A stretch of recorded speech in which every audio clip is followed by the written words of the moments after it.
Hello, New York Giants fans. Welcome back to the Everything New York Giants podcast with New York Giants fangirl. That's me, Adrianna, your host. And Giants football is officially back. We watched our first game of the season on Friday night, the Giants versus the Lions in Detroit. I know it was preseason, but there were some really good takeaways, some good things and some bad things that we saw during the game. So let's go ahead and go through it and talk about the good, the bad, and the ugly. I want to start with the good because there is quite a lot of it. And, of course, this team is rusty. It's the first time that they're playing football. First time they're playing against another team. So, I think we expected some of the flags and miscommunications and things like that. And obviously over the next 2 weeks, we all expect that those things are going to get fixed and improved upon before the start of the regular season. So what I'm going to do here is go through some of the statistics, and then we'll go ahead and break it down player by player. So for those of you who watched the game, we know that Tyrod Taylor got in there just for a little bit for a few series. He went 3 for 4 for 7 yards, no touchdowns, no interceptions. I don't think anyone's worried about Tyrod. So getting him in there, getting some good playing time, the couple series that he had, I think was more than enough. We all obviously knew that Daniel Jones was not going to play. Now, Brian Daboll did say recently after the game that Jones will get some sort of playing time during preseason. So I don't know if that'll be this week or it'll be next week, but expect to see Daniel Jones in there for probably just a series, maybe not so much more than that. So the next player that we have to talk about is quarterback Tommy DeVito. Now, some of you guys may know this about me, but I actually grew up in Bergen County. I'm from Ramsey, which is where Don Bosco is, which is where Tommy Sweeney went, who is one of the Giants tight ends right now. And him and Tommy DeVito are both Bosco boys. So I know a lot of us, I talk with a lot of you in my DMs who are also from North Jersey and who are rooting for the Bosco guys. And I love it. Listen, we all love a hometown story. If you're a Yankees fan, you probably love Anthony Volpe as much as I do and as much as everyone else from New Jersey is. You got to love the hometown story. So DeVito came out and he looked pretty good. Now, I'm not going to come out here and say that he's battling Tyrod for quarterback number 2. We can all agree that that's not what's going to happen. But the reality is that he's probably going to end up on the practice squad and he's going to be the Giants quarterback. Now, I think what all of us want to get out of Tommy DeVito is that he's a better quarterback than Mike Glennon and Jake Fromm. And in the off chance that something happens to Jones and Tyrod again, like we've seen in previous years, we want to know that Tommy DeVito knows the offense enough. He can scramble. He can do the things that he needs to do to finish out the game and get the team a win. So he had 15 completions out of 24 for 155 yards, 1 touchdown, and 1 interception. Overall, I think a good game for him. Obviously, it's his first time playing in the NFL. The pace of the game and the speed and everything is a lot faster than what these guys are used to. When we talk about these rookies, there's a lot coming at them at once, and they're going to make mistakes. But like Daboll says, and like I think all of us feel, whether we're an NFL football player or not, is when you make a mistake is to not do it again, right? So hopefully we want to see them improve upon it and fix it. So let's go through some rushing yards here. Now, obviously, Jones didn't play. Barkley didn't play. Matt Breida played very little, and we saw a lot more from some of these other backs. So Joshua Corbin had 3 carries for 40 yards, averaging 13.3 per carry. DeVito, 4 carries for 11 yards, 2.8 per carry. James Robinson looked pretty good, 6 carries for 9 yards, 1.5 average per yard. And Eric Gray, I want to talk about him for a second. He had 5 carries for 9 yards, 1.8 average per carry. Now, Gray got a lot more opportunities at kickoff return. I think that's what we all were mostly expecting to see from him. Some of them were good, some of them are not so good.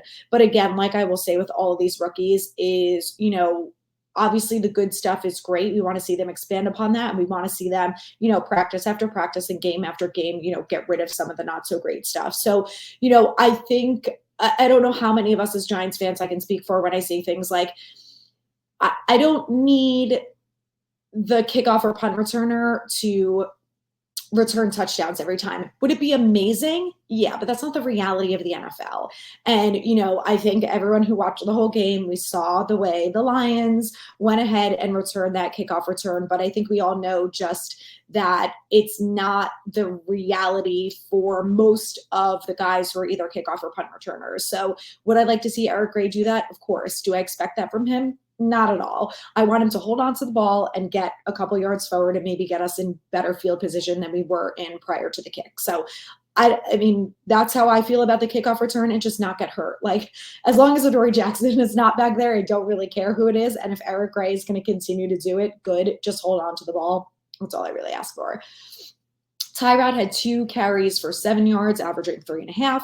Khalil Pimpleton, 1 for 4, averaging 4 yards. And then Matt Breida only had the 1 carry for 1 yard. So, overall, pretty good for the backs. I actually was pretty impressed with Joshua and Corbin. I feel like, in the last couple of weeks, especially coming out of camp, he really hasn't been talked about a lot. The big concern and the focus has obviously been on guys like Gray and James Robinson, but I feel like Joshua and Corbin did a pretty good job and looked good out there, had some good runs, averaging 13 yards per carry. He was the leading rusher. So I like that. I like to see that from him. And, of course, we'll see what happens. I think he's probably going to end up being a practice squad guy, but you never know. All right, let's move over to receiving. And for me, I think the biggest surprise coming out of the receivers in this game, we obviously know that Slayton didn't play, Shep didn't play, of course, Martindale didn't play.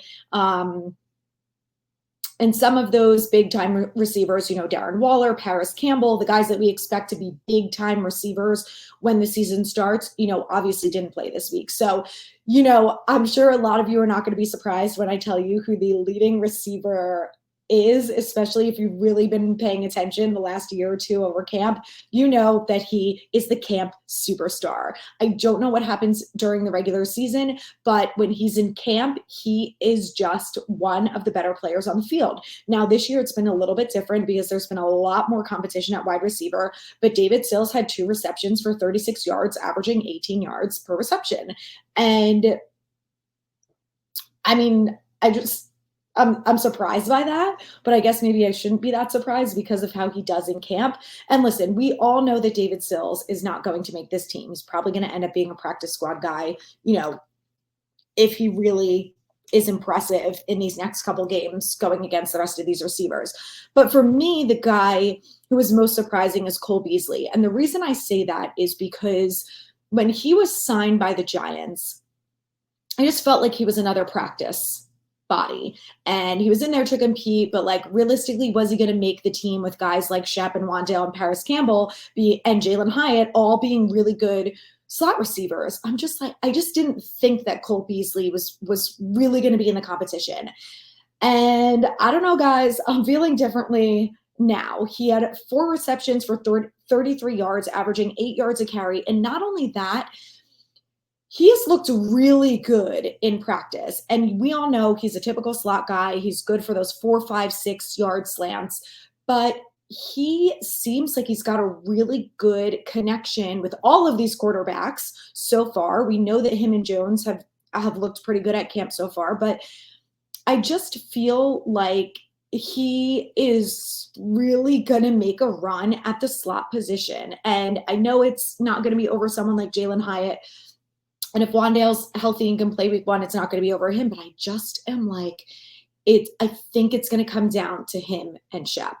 And it's going to be really interesting. But another guy that we have to throw in the mix is Jamison Crowder, because he was right behind Cole Beasley with 2 receptions for 32 yards, averaging 16 a carry. And, Crowder, there was a lot of talk about him earlier on in OTAs before he had that little injury and he was out the last few weeks.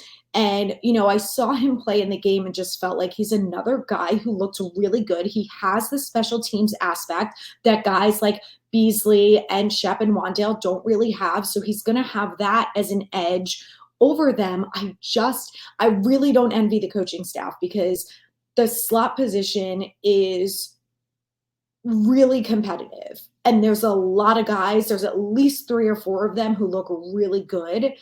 And I just don't know what it's going to come down to. I think what I feel like is based on of all of these guys, Beasley, Crowder, Shep, Wanzale. I mean, you have to feel good about any one of them stepping in, right?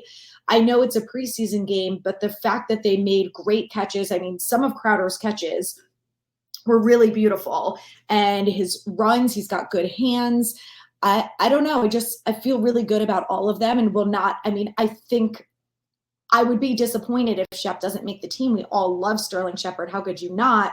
But if he doesn't make it because someone like Beasley or Crowder took his place, I think you feel like at least there's a good talent stepping in at that position. So I don't know. It's going to be interesting. These are guys that I would say that we should continue to watch over the next couple of weeks, because I don't believe there's any cuts before Carolina. So, these guys have one more week to really impress. And then with the cuts looming over their heads, it's going to be interesting. That's for sure.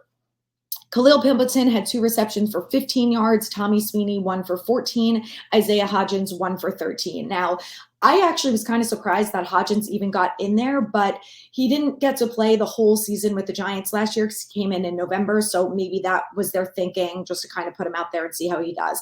I love Hodgins. I think he's going to be a big time receiver for the Giants this year, and 1 catch for 13 yards. Like, those are the kind of receptions that I want to see out of him during the regular season.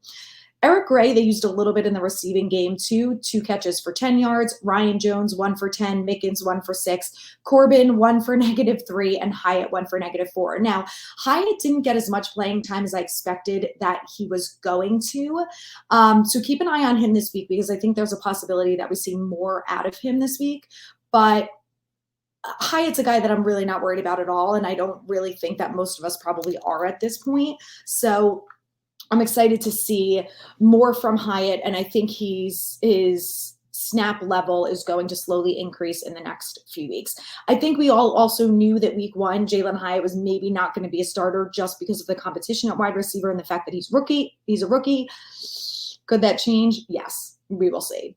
Let's move over to the defense, because I feel like the defense for the most part was the star of the show. And I think that we can probably all agree that the worst part was special teams. And honestly, special teams with some of the 1s and 2s looked pretty good in the beginning of the game, but giving up that punt return was just like, oh my God, here we go. But listen, it's the 3s. I mean, that meme of Dable eyeing down McGahee was comical. I think we all probably were giving the same face to him. And, Dable has obviously more of a right to be pissed, but I'm just like, it's the 3rd string. Like, I kind of am like, what did you expect in a sense? But also, these guys have a lot higher expectations for the players. So that's why they're the coach.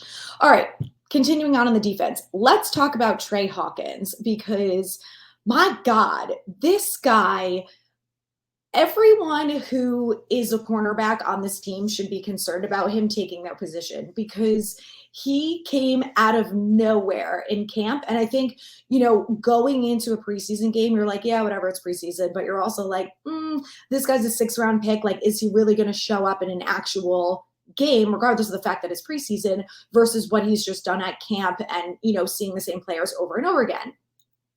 He had 4 tackles, 1 assist, no sacks, no interceptions. But the way that he was able to keep up with the receivers, even someone like Jameson Williams, who's super fast, he was able to match him the entire route. And I think that says a lot about Hawkins. He's accelerating quickly, and he's really learning the game very quickly. And I think that we can all say that we probably didn't expect that from him coming out of Old Dominion as a 6th-round pick. But my God, he is exciting to watch. He's fun to watch. And he's going to be a guy that over the next 2 weeks that I'm really going to hone in and focus on, because I think that he's just only going to get better.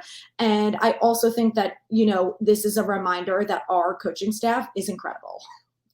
The talent is one thing, but the coaching staff is another. And what they've been able to do is just amazing. So the next guy I want to talk about is Bobby McCain, who also had 4 tackles and 1 assist, and so did Tashawn Bauer, who 2 guys that seemingly came out of nowhere, who you didn't hear a lot about at camp. They weren't really battling it out with the 1s, weren't really making a ton of plays. Like, you were hearing about Hawkins and Banks and Adoree and, Cordell Flott and Holmes and those type of guys, but you really didn't hear a lot from McCain or Bauer. And again, I mean, I really like the fact that I think preseason has really brought on a different competitive edge for all of these types of players. We're like, yeah, camp is one thing, and I'm learning, how Wink runs the defense and all of that kind of stuff. And then they get thrown in the game and they're like, well, it's now or never. So I really appreciate that about a lot of these guys. And I got to say, if the defense shapes up the way that we all think it's going to be, it's going to be a top 10 in the league. And I just really hope that the health is going to be the number one, that these guys can stay healthy, and the execution, of course, is number two. But I just have a lot of confidence in them, and I feel really good about it. So I'm not going to run through the whole list here because there's a lot of guys that we can talk about on the defense, but I really just want to highlight a few of them. And I think we can all agree that overall, this defense is shaping up to be pretty good. We got to start with Jason Pinnock. I mean, he was having a really great camp, and going into camp, there were a lot of questions about who's going to get the safety spot next to Xavier McKinney. We already know he's locked in as safety number one, but is safety number two going to be him or Belton? And both of these guys came out and played really well. I think Pinnock has just won the starting job. He's just done enough at this point, and the coaching staff knows him enough. He's a vet, and he really just has a good grasp on what he should be doing on the field at all times. So he was in for only 3 snaps, okay? That's it. And on those 3 snaps, this is what he did.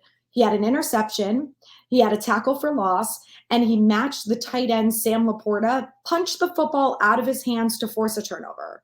So, I mean, to do those things in 3 snaps, like, if you're the coach, you're just like, I've seen enough out of this guy. He's good. So, makes sense that they pulled him early on. He did what he needed to do, and he did excellent. So, he was a guy that I was not super excited about. He played well last year, but I mean, how could you not be excited about him at this point? I feel like, we're probably not going to see a lot of him over the next couple of weeks in preseason, but what we're going to see out of him in the regular season, I think is going to be exciting. And I just am excited to see him continually develop. So I think that can be one of the questions that we maybe can remove from our heads at this point, that it's probably going to be Pinnock and McKinney as the starting safeties. And Wink, is probably going to use some 3 safety sets here and there. And I think when we see that, Belton is going to end up being the third, because he's another guy who had a really great game. He also had an interception. So the Giants had 2 interceptions. He had one of them.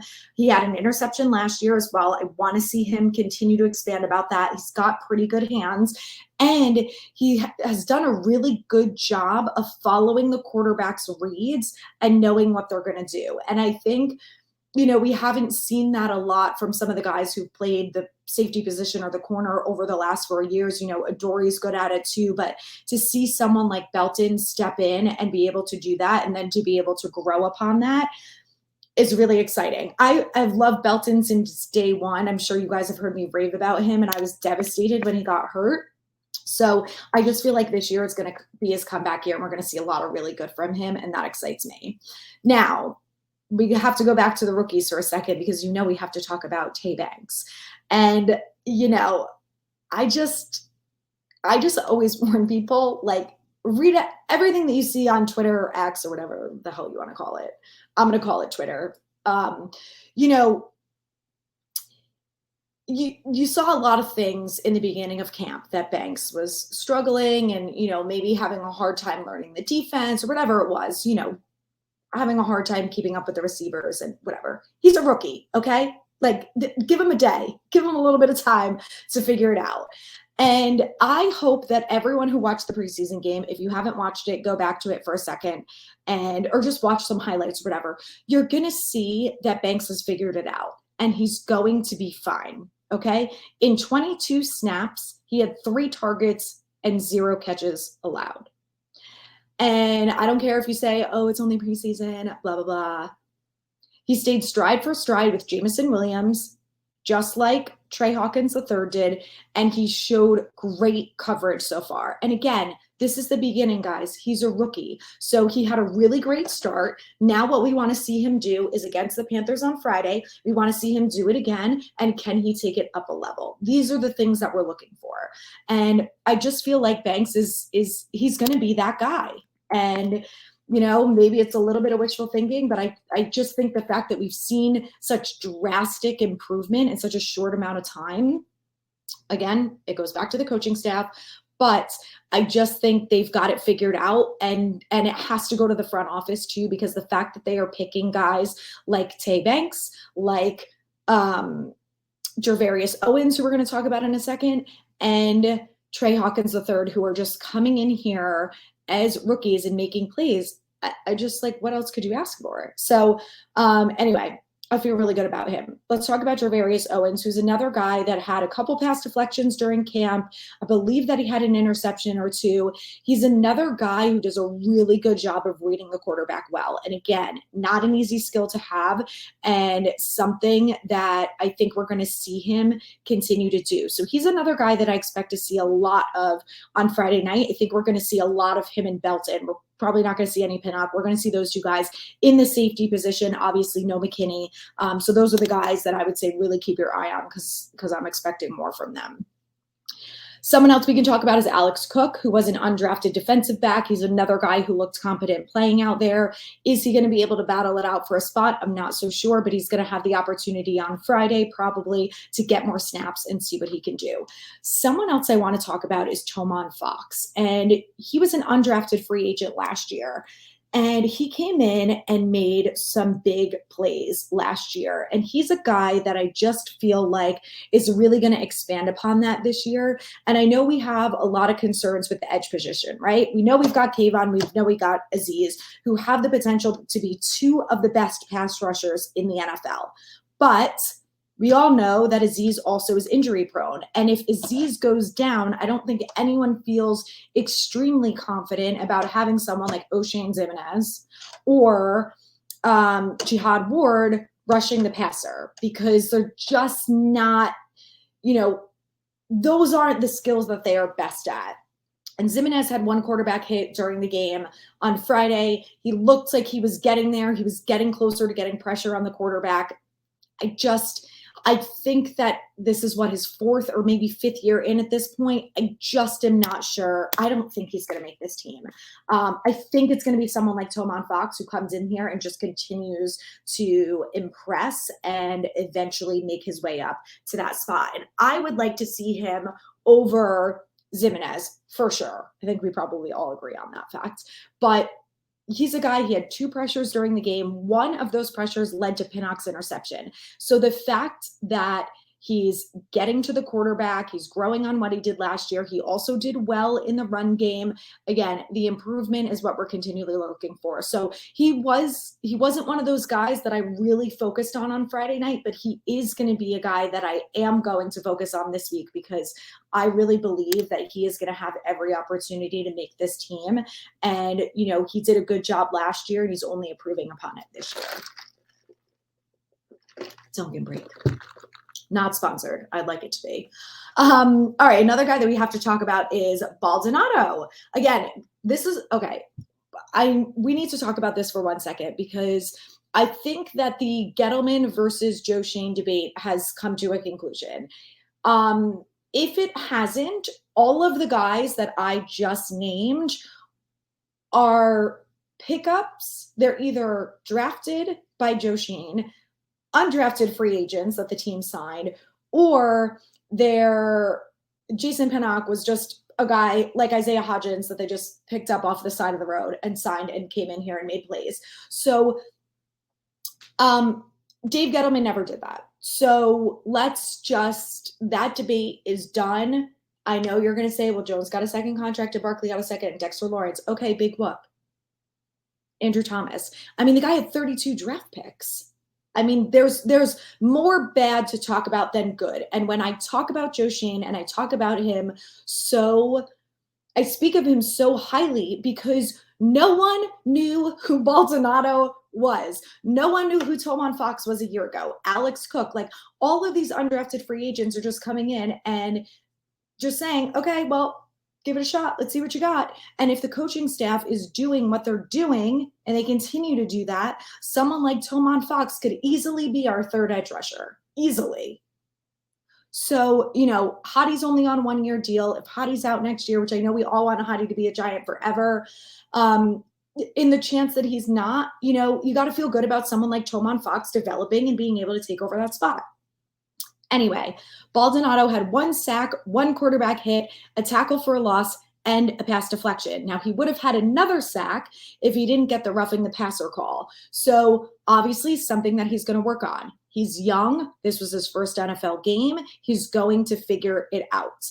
But what we saw on Friday is proof that he can navigate the traffic and he can win the battles on his way to the quarterback. When you get a sack, a quarterback hit, a tackle for loss, and a pass deflection, and almost another sack, like, he's got it figured out, and he's going to continue to figure it out. So I'm not worried about him at all. I'm actually now like really excited about him. Again, another guy that's like literally coming out of the woodwork that I'm just like, I mean, these videos I make about players to talk about are just going to go on and on for the next 2 weeks because there's so many players that we just have to focus on, which is a wonderful problem to have. So we're going to wrap it up with the defense in a minute. I really don't have a ton that I want to talk about on offense because we didn't, I went through some of the stats before.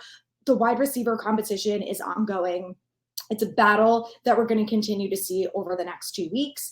And, as we wait to find out about Rondale, it's going to be very interesting to see how things play out. And, when you don't see guys like Darren Waller on the field and Bellinger and, Barkley, like all of these guys that are our starters, it's fun to watch the second team guys, but I think we all have enough confidence in someone like Matt Breida that, if Barkley happens to go down, knock on wood or anything like that, that we have a serviceable back who can take over. So for me, I think the defense was a little bit more exciting to watch this game just because there were so many good things that came out of it and so many players that, like I said, came out from under the woodwork and had themselves a nice game that you just feel good about knowing that you get to see them play again on Friday. One of those guys is Micah McFadden. Now, Darian Beavers did not suit up and he did not play. And I don't really know the reason for that. Dable didn't really talk about it. I think that they were managing his workload, which is what they've been doing with a lot of guys. And, he's been having a really good camp. He is coming off an ACL injury last year. So I'm sure that that's part of it. Just like Shepard gets off days and Hottie gets off days and Dexter, like all of these players are getting off days. So I think that might have just been it. So Beavers and McFadden are going to be 2 guys that I'm really going to keep my eyes on again this week. I really feel like the 2 of them are just battling it out for that spot opposite Okereke. And the way that I feel is that both of them are good options. They're not as good as Bobby Okereke, but they're young and they have the coaching staff to help them improve to get to that level. Both only in their second year. And, McFadden played well. He was good. Again, another guy good at reading the situations, good at the blitz, and able. I saw a really great play on a recap today when he was able to just kind of stuff the running back. So looking forward to seeing more of that from him. We all know that stopping the run is a big problem for the Giants. It was. Hopefully it's not going to be this year. Okay, last thing is I want to talk about Wink because he blitzed on 13 of the 23 first half coverage snaps. So a lot of them were man-on-man defense, with a little bit of help here and there. So what I liked about that is kind of what we've talked about before with what Dable does at camp, and Wink has done the same thing, is he's basically just throwing the rookies or whoever's out there playing the situation and just seeing how they do. And like we already talked about, Banks and Hawkins really held up pretty well. So we're going to continue to see that from Wink, and I'm excited to see how that expands over the next few weeks. So I'm going to round this out with the offense. I think the biggest thing that we need to talk about is the offensive line. And we're going to talk about the good first because John Michael Schmitz is another rookie who played the entire first half and he did really well. I think people should be feeling optimistic. I know there's concerns that he's a rookie center, and this, that, and the other. He's going to get a lot of playing time over the next 2 weeks. He already got a lot of playing time week one preseason. So, we're going to continue to see that. He had 19 pass block snaps. In those 19 snaps, 0 pressures allowed. So I think overall we should probably be feeling a little bit more confident in John Michael that he's going to do a pretty good job at center out there. And again, we'll continue to see him grow and develop over these next few weeks. But he's a guy that I'm super excited about. Coming off a game like that, you got to feel like, okay, maybe I'm not as concerned about him as I should be. And we can all decide that on week 1 versus the Cowboys. But until then, I think we should all have a little bit of restored confidence in us. Now, on the flip side of that, the tackle situation is concerning, to say the least. Obviously not for Neal and Thomas. Now, we know that those guys, Neal should be fine. He's actually practicing today. He's just doing non-contact. Will we see him on Friday? I'm not so sure yet. They might just take it really slow with him, but we'll find out later on in the week. The problem is their backups, because Corey Cunningham, Wyatt Davis, and Matt Pert were all not very good. And, they weren't playing against the ones. And I think I talked about last week that I felt confused because I was hearing good things about Matt Pert and was like, should I believe this? Like, is this really happening? We've seen a lot of bad Matt Pert over the last year or so. And he was the best of the 3 of them, but that's not really saying a lot because none of them were very good. So it's concerning. Yes, I think we will all probably be a little bit concerned about it over the next few weeks, but we will see as the cuts happen if the Giants bring anyone in to battle it out with those guys, if they're going to try and, move some people over. I know that Lemieux has been playing at guard.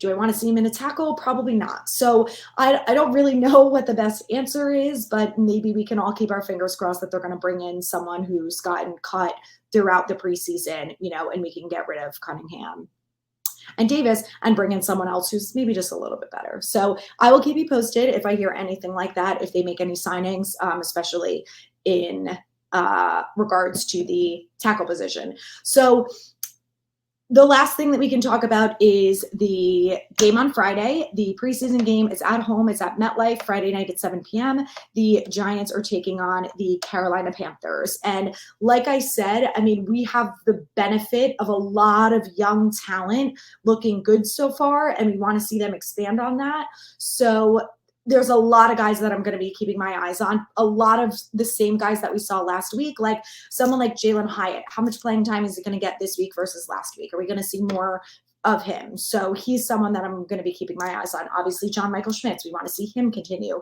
to grow. Someone else who looked pretty good last week is Jordan Riley, who I didn't even touch on, who's a defensive tackle, who was a 7th round pick, who overall held up pretty well as a rookie. So is he going to expand upon that this week? Tomon Fox, Micah McFadden, Darian Beavers, Jason Pinnock's probably not going to play, but there are just a ton of guys. How do you not watch Cole Beasley and Jamison Crowder and, all of these other guys? There's, I think, just a lot of excitement that I feel as a fan to know that look at all of these position battles we have, look at the talent. They may not all be Eagles level talent, but it doesn't mean that they can't play above the talent level that they're, quoted at or whatever, you know what I mean? So I don't know. I think, the biggest thing that I have gotten so far in this offseason, and I said it last year, but it amazes me week in and week out during, training camp and so far during the preseason, that this coaching staff, it's just night and day versus what we've seen since Tom Coughlin. So, to feel really good about the coaching staff and feel like, okay, these guys might not all be 1st round draft picks, but it doesn't mean that they can't play like a 1st round draft pick, or they can't be, one of the better players on this team just because they weren't drafted in the 1st round. So, overall, I feel really good about things. Obviously, the depth at tackle is a concern, but outside of that, I'm not entirely worried about a lot of things. Like, obviously, the line, there's still some question marks about, and that's something that obviously I think we're all going to continue to keep eyes on over the next 2 weeks. But when someone like John Michael Schmitz as a rookie steps in and looks pretty good, it's got to make you feel a little bit of relief of like, okay, we're getting there. We're making progress. We're moving steps forward. So I'm going to round it out with that so I don't keep rambling for the next 45 minutes. But as always, stay tuned. So I'll be back with a recap episode a week from today on Monday. We will talk about the Panthers game, and then we will preview the final preseason game before we get ready for week 1, which is crazy. So thank you guys for listening. If you like the podcast, please subscribe on YouTube or subscribe on whatever platform you listen to your podcast on. I'd love it if you'd share it with a friend or family member who's also a Giants fan. And, let's be excited about this season and continue to talk Giants. So thanks, you guys. I will be back next week.